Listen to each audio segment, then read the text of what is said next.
श्री स्वामी समर्थ. जय जय स्वामी समर्थ. तुम्हा सर्वांचं पुन्हा एकदा अगदी मनापासून आपल्या या नवीन व्हिडिओमध्ये मी स्वागत करते. उद्या आहे श्रावण महिन्यातला शुक्रवार आणि श्रावणातल्या शुक्रवारी आपण ज्योती मातेची पूजाही करतच असतो. त्यासोबतच श्रावणातल्या शुक्रवारी आपल्याला वरदलक्ष्मी हे व्रतसुद्धा करायचे आहे आणि श्रावण महिन्यामध्ये येणाऱ्या फक्त एकाच शुक्रवारी आपल्याला हे श्री वरदलक्ष्मी व्रत करायचे असते. एक गोष्ट इथे कायम लक्षात ठेवा की ती म्हणजे वरदलक्ष्मी व्रत आणि वैभवलक्ष्मी व्रत हे दोघेही एकच नसून वेगवेगळे व्रत आहेत. बऱ्याच जणांच्या मनामध्ये असा गोंधळ आहे की वरदलक्ष्मी व्रत आणि वैभवलक्ष्मी व्रत हे एकच आहे, पण ते तसं नाही आहे. वैभवलक्ष्मी व्रत आणि वरदलक्ष्मी व्रत हे टोटली पूर्णपणे वेगवेगळे आहेत. वैभवलक्ष्मी व्रत हे 11 शुक्रवार केले जाते आणि वरदलक्ष्मी व्रत हे फक्त आणि फक्त श्रावणातल्या एकाच शुक्रवारी केलं जात असतं. आणि श्री वरदलक्ष्मी व्रत हे वर्षभरातून आपण एकदाच श्रावण महिन्यामध्ये श्रावण शुक्रवारी करू शकतो. तर या श्रावण महिन्यामध्ये श्रावण शुक्रवारी आपल्याला हे वरदलक्ष्मी व्रत करायचं आहे आणि यंदा 28 ऑगस्ट रोजी हे वरदलक्ष्मी व्रत आपल्याला करायचे आहे आणि या दिवशी रक्षाबंधनसुद्धा आहे आणि नारळी पौर्णिमासुद्धा आहे. 28 ऑगस्टला शुक्रवारी पौर्णिमेची तिथी ही सकाळी जरी 9:49 संपणार असली तरीसुद्धा पौर्णिमेची तिथी ही सूर्याने बघितलेली असणार आहे आणि म्हणून शुक्रवारीच 28 ऑगस्टलाच आपल्याला वरदलक्ष्मी व्रत हे करायचं आहे. ज्या महिलांनी वैभवलक्ष्मी व्रताचे शुक्रवार हे मागच्या शुक्रवारपासून सुरू केलेले असतील तर त्यांनी फक्त आणि फक्त वैभवलक्ष्मी व्रताचेच शुक्रवार हे करायचे आहेत. पण ज्यांनी कोणी वैभवलक्ष्मी व्रताला सुरुवात केलेली नसेल तर अशा महिलांनी हे वरदलक्ष्मी व्रत यंदा 2026 या वर्षी 28 ऑगस्ट रोजी शुक्रवारी जरूर करायचे आहे. या व्रतासाठी जी काही पूजा मांडणी आपल्याला करायची आहे ती फक्त आपल्याला एकच दिवसासाठी करायची आहे. तर आपल्या आजच्या व्हिडिओमध्ये मी तुम्हाला हीच संपूर्ण महत्त्वाची माहिती सांगणार आहे की श्रावणातल्या एकच शुक्रवारी करता येणाऱ्या या वरदलक्ष्मी व्रताच्या पूजेची मांडणी ही आपल्याला कशी करायची आहे, याचे उद्यापन हे आपल्याला कसे करायचे आहे, याबद्दलची संपूर्ण महत्त्वाची माहिती आपण आपल्या आजच्या व्हिडिओमध्ये जाणून घेणार आहोत. आणि म्हणूनच ही अत्यंत महत्त्वपूर्ण माहिती जाणून घेण्यासाठी तुम्ही हा व्हिडिओ कुठेही स्किप न करता शेवटपर्यंत पूर्ण नक्की बघा. म्हणजे तुम्हाला या व्हिडिओमध्ये श्रावणातल्या एकच शुक्रवारी करता येणाऱ्या, वर्षातून फक्त एकदाच करता येणाऱ्या या प्रभावी व्रताबद्दल संपूर्ण योग्य ती माहिती नक्कीच मिळेल आणि त्याप्रमाणे तुम्हीसुद्धा हे व्रत करू शकाल. श्रावण महिन्यातल्या शुक्रवारी हे व्रत केलं जातं. शुक्रवारचा दिवस हा माता लक्ष्मीचा दिवस मानला जातो आणि या दिवशी लक्ष्मी देवीची, लक्ष्मी मातेची मनोभावे पूजाही केली जाते. या दिवशी उपवास करणाऱ्या भक्तांवर लक्ष्मी मातेची कृपाही होत असते आणि अशा भाविक भक्तांना आर्थिक अडचणीचा सामना हा करावा लागत नाही. तुमच्याही घरामध्ये जर खूप आर्थिक अडचणी या असतील, वारंवार तुम्हाला आर्थिक अडचणींचा सामना करावा लागत असेल, खूप कष्ट आणि मेहनत करूनही जर तुम्हाला हवी तशी अर्थप्राप्ती होत नसेल, तुमच्या घरामध्ये माता लक्ष्मी स्थिर होत नसेल, तर तुमच्या या सर्व आर्थिक अडचणी दूर होण्यासाठीच या श्रावण महिन्यातल्या शुक्रवारी तुम्ही एकदाच हे वरदलक्ष्मी व्रत अवश्य करून बघा. त्यामुळे तुमच्या आयुष्यामध्ये या ज्या काही आर्थिक अडचणी आहेत तर त्या सर्व आर्थिक अडचणी लक्ष्मी मातेच्या कृपेने नक्की दूर होतील. अप्राप्त लक्ष्मी प्राप्त होण्यासाठी आणि घरामध्ये येत असलेली लक्ष्मी स्थिर होण्यासाठी तुम्ही 28 ऑगस्टला श्रावणी शुक्रवारी हे वरदलक्ष्मी व्रत अवश्य करून बघा.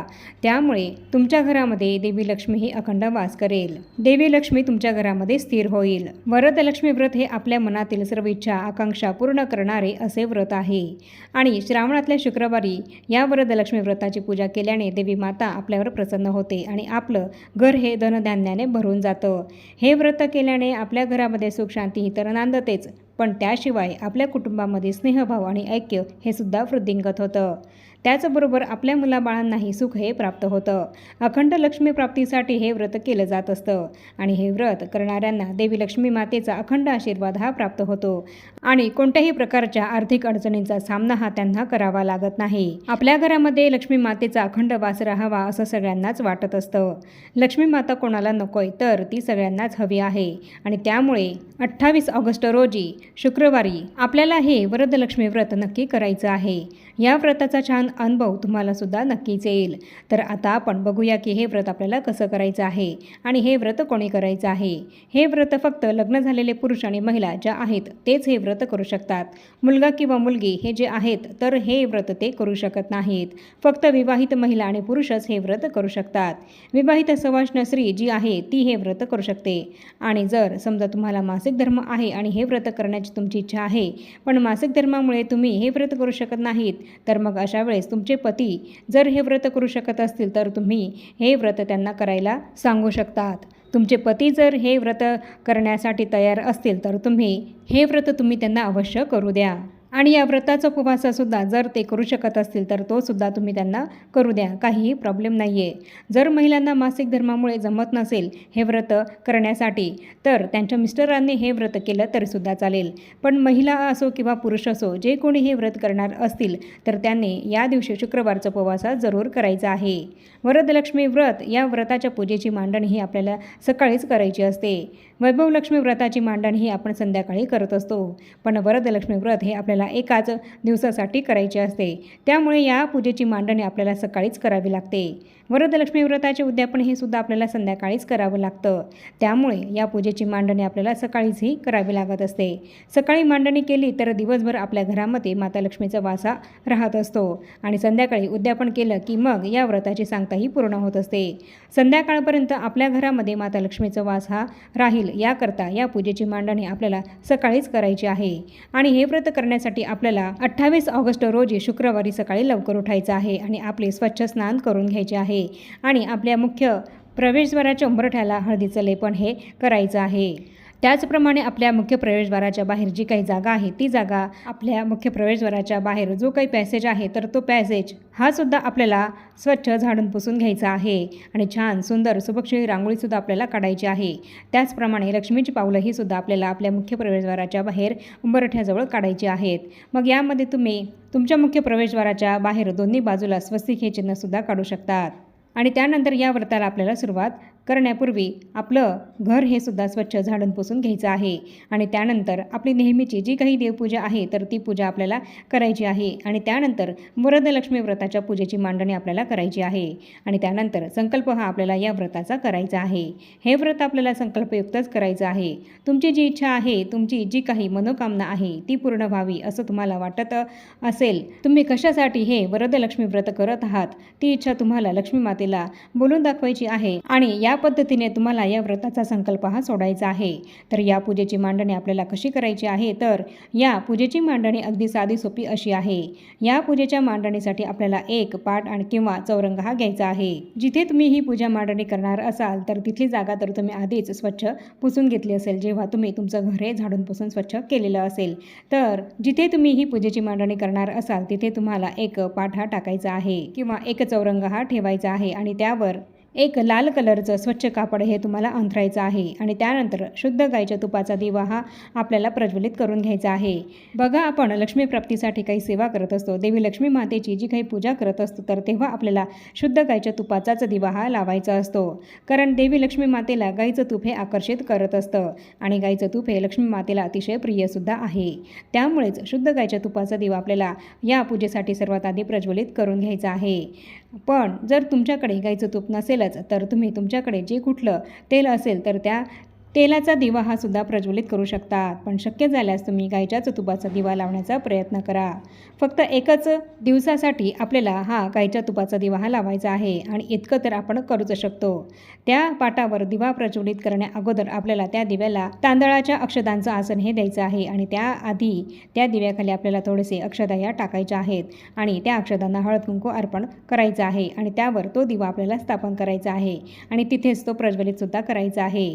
त्यानंतर माता लक्ष्मीचा जो काही फोटो तुमच्याकडे असेल तर तो स्वच्छ पुसून घ्यायचा आहे आणि त्या पाटावर आपल्याला तो मांडायचा आहे. आणि जर तुमच्याकडे माता लक्ष्मीचा फोटो नसेल, मूर्ती असेल तर तुम्ही ती मूर्तीसुद्धा तुमच्याकडे पितळीची किंवा जर चांदीची लक्ष्मी मातेची मूर्ती असेल तर ती तुम्हाला तुमच्या तामणामध्ये ठेवायची आहे आणि त्या मूर्तीवर 11 वेळा ओम श्रीम महालक्ष्मी देवी नमः या मंत्राचा जप करत आधी शुद्ध पाण्याचा अभिषेक करायचा आहे आणि त्यानंतर पंचामृताचा किंवा दुधाचा अभिषेक करायचा आहे आणि 11 वेळा आणि त्यानंतर पुन्हा शुद्ध पाण्याचा 11 वेळा ओम श्री महालक्ष्मी देवी नमः या मंत्राचा जप करत अभिषेक हा करायचा आहे. आणि त्यानंतर ती मूर्ती स्वच्छ पुसून त्या पाटावर आपल्याला ठेवायची आहे. मूर्तीला सुद्धा खाली आपल्याला थोडंसं अक्षदांचं आसन हे द्यायचं आहे आणि त्यावर सुद्धा हळद कुंकू हे आपल्याला अर्पण करायचं आहे. आणि दिव्याची सुद्धा आपल्याला दिवा प्रज्वलित केल्यानंतर आणि दिवा स्थापन केल्यानंतर आपल्याला दिव्याची सुद्धा हळद कुंकू अक्षदा फुल अर्पण करून पूजा करून घ्यायची आहे आणि त्यानंतर ती मूर्ती आपल्याला पाटावर स्थापन करायची आहे. आणि जर फोटो असेल तर तो फोटो आपल्याला स्वच्छ पुसायचा आहे आणि त्यानंतर त्या पाटावर आपल्याला स्थानापन्न करायचं आहे। आणि ही मूर्ती किंवा फोटो आपण जिथे ठेवलेला आहे तर त्या मूर्तीच्या किंवा फोटोच्या अगदी समोर पुढे आपल्याला एक कलश हा मांडायचा आहे आणि या कलशामध्ये आपल्याला पाणी न टाकता पूर्णपणे तांदूळ हे भरायचे आहेत। आणि ज्याप्रमाणे आपण पाण्याने भरलेल्या कलशामध्ये एक नाणं आणि सुपारी टाकत असतो, फूल टाकत असतो, त्याचप्रमाणे या तांदूळाने भरलेल्या कलशामध्ये सुद्धा आपल्याला फूल आणि एक सुपारी आणि एक नाणं हे टाकायचं आहे। आणि त्यानंतर हा कलश आपण जिथे ठेवणार आहोत तिथे आपल्याला आधी तांदळाची राशी करायची आहे आणि त्या तांदळांचा आपल्याला अष्टदल कमल हे काढून घ्यायचं आहे। आणि अष्टदल कमल काढून झाल्यानंतर त्या तांदळांना हळद कुंकू हे आपल्याला अर्पण करायचं आहे। आणि हे अष्टदल कमल आपल्याला का काढायचं आहे तर अष्टदल कमल हे माता लक्ष्मीला आकर्षित करत असतं आणि म्हणूनच हे अष्टदल कमल आपल्याला काढायचं आहे। आणि त्यानंतर अष्टदल कमल काढल्यावर त्या अष्टदल कमलावर आपल्याला तांदळाने भरलेला हा कलश मांडायचा आहे। अष्टदल कमल काढल्यावर त्यावर आपल्याला हा कलश मांडायचा आहे आणि त्या कलशाला आपल्याला 5 उभ्या रेषा या कुंकवाच्या ओढायच्या आहेत आणि समोरच्या पुढच्या साईडने आपल्याला या कलशावर स्वस्तिक हे चिन्ह काढायचं आहे आणि त्या तांदळाने भरलेल्या कलशावर आपल्याला एक नारळ हा ठेवायचा आहे। तर या पद्धतीने आपल्याला या पूजेची मांडणी ही करायची आहे। ही अशी मांडणी केल्यानंतर आता आपल्याला पूजेला सुरुवात ही करायची आहे। पूजेला सुरुवात करण्यापूर्वी या पूजेचा संकल्प हा आपल्याला सोडायचा आहे। तर पूजेला सुरुवात करताना सर्वात प्रथम आपल्याला गणपती बाप्पांची स्थापना ही करायची आहे। त्याकरता आपल्या देवघरामध्ये गणपती बाप्पांची जी काही मूर्ती आहे ती आपल्याला या पाटावर स्थापन करण्यासाठी पहिले सर्वात प्रथम त्या गणपती बाप्पांना ताम्हणामध्ये ठेवून 5 वेळा किंवा 11 वेळा ओम गं गणपते नमः या मंत्राचा जप करत अभिषेक करायचा आहे। आणि त्यानंतर गणपती बाप्पांची मूर्ती ही स्वच्छ पुसायची आहे आणि त्या पाटावर सर्वात प्रथम 2 विड्याची जोड पानं ही घ्यायची आहेत आणि ती त्या पाटावर आपल्याला ठेवायची आहे। आणि त्यानंतर त्या विड्याच्या जोड पानांवर थोड्या अक्षताही टाकायच्या आहेत आणि हळद कुंकू हे सुद्धा आपल्याला तिथे अर्पण करायचं आहे आणि त्यावर ही मूर्ती गणपती बाप्पांची आपल्याला स्थानापन्न करायची आहे। तर गणपती बाप्पांची स्थापना ही आपल्याला पूजेला सुरुवात करताना सर्वात आधी करून घ्यायची आहे आणि त्यानंतर लक्ष्मी मातेचा फोटो किंवा मूर्ती याची आपल्याला स्थापना ही करायची आहे। कलशाची स्थापना ही नंतर करायची आहे। आधी गणपती बाप्पांची स्थापना ही आपल्याला करून घ्यायची आहे। गणपती बाप्पांची मूर्ती स्थापन केल्यानंतर गणपती बाप्पांना हळद कुंकू अक्षदा फूल हे अर्पण करायचं आहे। लाल कलरचं जास्वंदाचं फूल हे अर्पण करायचं आहे। तुमच्याकडे दुसरं फूल असेल तर ते सुद्धा तुम्ही ते गणपती बाप्पांना अर्पण करू शकतात। दुर्वा या अर्पण करायच्या आहेत आणि गुळ खोबऱ्याचा नैवेद्य हा गणपती बाप्पांना अर्पण करायचा आहे। त्यानंतर तुम्ही जी काही पूजेमध्ये माता लक्ष्मीची मूर्ती ही ठेवलेली आहे तर ती ताम्हणामध्ये घ्यायची आहे आणि 16 वेळा श्रीसूक्त म्हणत आपल्याला माता लक्ष्मीच्या मूर्तीचा अभिषेक हा करायचा आहे। हा अभिषेक तुम्ही दुधाने, पाण्याने, पंचामृताने, मधाने किंवा इतर कशानेही करू शकतात। याप्रमाणे श्रीसूक्त हे 16 वेळा म्हणत माता लक्ष्मीचा अभिषेक हा आपल्याला करायचा आहे। या श्रीसूक्ताचं पठण करत असताना ते आपल्याला संपूर्ण 16 वेळेसच पठण करायचं आहे आणि जी काही फलश्रुती आहे ती फक्त आपल्याला शेवटच्या आवर्तनालाच म्हणजे 16व्या आवर्तनालाच 16व्या वेळेसच पठण करायची आहे। आणि जर तुमच्याकडे मूर्ती नसेल, फोटो असेल तर तो स्वच्छ पुसून तुम्ही आधी या पाटावर ठेवलेलाच आहे। मग अशा वेळेस तुम्ही फक्त हात जोडून 16 वेळेस पुरुष सूक्ताचं पठण केलं तरीसुद्धा चालेल, कारण फोटोवर तर आपण काही अभिषेक हा करू शकत नाही। फक्त पुरुष सूक्ताचं 16 वेळा आपल्याला पठण करायचं आहे। यानंतर तुम्ही जी काही देवी लक्ष्मी मातेची मूर्ती ताम्हणामध्ये अभिषेकासाठी घेतलेली आहे तर ती पुन्हा स्वच्छ पुसायची आहे आणि तिला पुन्हा पाटावर तिच्या जागी विराजमान करायची आहे। आणि त्यानंतर हळद कुंकू अक्षदा अर्पण करून, फूल अर्पण करून लक्ष्मी मातेची आपल्याला पूजा करायची आहे। धूपदीप हा आपल्याला ओवाळायचा आहे आणि त्यानंतर तांदळाच्या खिरीचाच आपल्याला नैवेद्य माता लक्ष्मीला या दिवशी अर्पण करायचा आहे। आणि त्यानंतर वरदलक्ष्मी व्रताची जी कहाणी आहे तर ती कहाणी आपल्याला पठण करायची आहे। तर या वरदलक्ष्मी व्रताच्या कहाणीचे पुस्तक हे तुम्हाला तुमच्या घराजवळ जिथे कुठे पूजेचं स्टॉल असेल तर त्या पूजेचं सामान मिळणाऱ्या एखादा शॉप असेल तर तिथे तुम्हाला वरदलक्ष्मी व्रताचं कहाणी असलेलं पुस्तक हे मिळून जाईल। आणि जर नाहीच मिळालं तर तुम्ही गुगलला सर्च करून सुद्धा या व्रताची कहाणी ही ऐकू शकतात किंवा पठण करू शकतात। ही कहाणी ऐकून झाल्यानंतर आपल्याला आरती करायची आहे। तर आरतीमध्ये आपल्याला गणपती बाप्पांची आणि माता लक्ष्मीची आरती ही करायची आहे। तर या पद्धतीने आपल्याला संपूर्ण ही पूजेची मांडणी करून अशा पद्धतीने पूजा ही करून घ्यायची आहे। आणि ही जी काही मांडणी आहे ती आपल्याला दिवसभर तशीच राहू द्यायची आहे। आणि जर तुम्हाला शक्य असेलच तर तुम्ही इथे देवी लक्ष्मी मातेला 21 पदार्थांचा नैवेद्य हा सुद्धा अर्पण करू शकतात। 21 प्रकारचे नैवेद्य तुम्ही या दिवशी माता लक्ष्मीला अर्पण करू शकतात। यामध्ये लवंगा, वेलची, खडीसाखर, ड्रायफ्रूट किंवा बासुंदीचा किंवा वेगवेगळ्या फळांचा नैवेद्य हा माता लक्ष्मीला अर्पण करू शकतात। ज्या काही माता लक्ष्मीला आवडत्या वस्तू आहेत तर या सगळ्या आवडत्या वेगवेगळ्या 21 प्रकारचा नैवेद्य हा तुम्ही माता लक्ष्मीला या दिवशी दाखवू शकतात. तुम्हाला जर शक्य होत असेल तर तुम्ही हा नैवेद्य 21 वेगवेगळ्या प्रकारचा नैवेद्य हा तुम्ही माता लक्ष्मीला या दिवशी जरूर दाखवा. आणि जर शक्य होत नसेलच तर तुम्ही नुसताच तांदळाच्या खिरीचा नैवेद्य दाखवलात तरीही चालेल. आणि या व्रताचं उद्यापन सांगता ही कशी करायची आहे तर आपल्याला संध्याकाळी सहज या व्रताचे सांगता उद्यापन हे करायचं आहे. तर या व्रताचं उद्यापन करताना 5 सुवासिनींना आपण आपल्या घरी बोलवायचं आहे आणि त्यांची हळद कुंकू लावून पूजा करायची आहे. आणि त्यानंतर या 5ही सुवासिनींची अगदी साध्या पद्धतीने ओटी आपल्याला भरायची आहे. आणि त्याचप्रमाणे या सुवासिनींना एक वाटी तांदळाची खीर जी तुम्ही केलेली आहे तर ती त्यांना प्यायला द्यायची आहे. आणि जर हे शक्य नसेल तर याऐवजी तुम्ही गरम दूध, मसाला दूध हे सुद्धा त्या सुवासिनींना प्यायला देऊ शकतात किंवा एखादं फळसुद्धा तुम्ही त्यांच्या ओटीमध्ये देऊ शकतात. तर या पद्धतीने काहीतरी त्यांना खायला किंवा प्यायला हे आपल्याला द्यायचं आहे. आणि या 5 सुवासिनींची ओटी भरण्यापूर्वी आपण त्यांना बोलवण्याआधीच आपण जिथे पूजेची मांडणी ही केली आहे तिथेच देवी मातेची साध्याच पद्धतीने ओटी आपल्याला भरायची आहे. आणि त्यानंतर आपल्या घरी 5 सुवासिनी बोलावून त्यांची ही ओटी आपल्याला भरायची आहे. आणि जी तुम्ही देवीची ओटी भरलेली आहे तर ती ओटी तुमच्या घराजवळ जिथे कुठे कोणत्याही देवी मातेचं मंदिर असेल तर ती भरलेली ओटी जी आहे ती तुम्हाला तिथे त्या मंदिरामध्ये नेऊन द्यायची आहे. तर याप्रमाणे तुमची सवासणींची ओटी भरून झाल्यानंतर तुम्ही जी ही ओटी आहे तर ती देवी मातेच्या मंदिरामध्ये देऊन आल्यानंतर तुम्ही जिथे पूजेची मांडणी केली आहे तिथे देवी लक्ष्मी मातेसमोर बसायचं आहे आणि मातेला हात जोडून प्रार्थना करायची आहे. हे माता लक्ष्मी, तुझी कृपा आमच्या घरावर कायम राहू दे. तुझा माझ्या घरामध्ये कायम वास राहू दे. आणि दरवर्षी याप्रमाणे तुझी सेवा ही माझ्याकडून कायम घडू दे. अशी हात जोडून आपण त्या लक्ष्मी मातेला प्रार्थना करायची आहे. आणि त्यानंतर जी काही पूजेची मांडणी ही केलेली आहे, जे काही साहित्य आहे या पूजेच्या मांडणीसाठी आपण वापरलेलं तर ते जागच्या जागी आपल्याला ठेवून द्यायचं आहे. आणि तुपाचा दिवा हा आपल्याला देवघरामध्ये ठेवून द्यायचा आहे. माता लक्ष्मीची मूर्ती किंवा फोटोसुद्धा जो असेल तो आपल्याला देवघरामध्ये जिथे होता तिथेच पुन्हा ठेवायचा आहे. आणि जे काही तांदूळ आपण पूजेसाठी वापरलेले आहेत तर ते पुन्हा आपल्याला आपल्या तांदळाच्या डब्यामध्ये आपल्याला टाकून द्यायचे आहेत.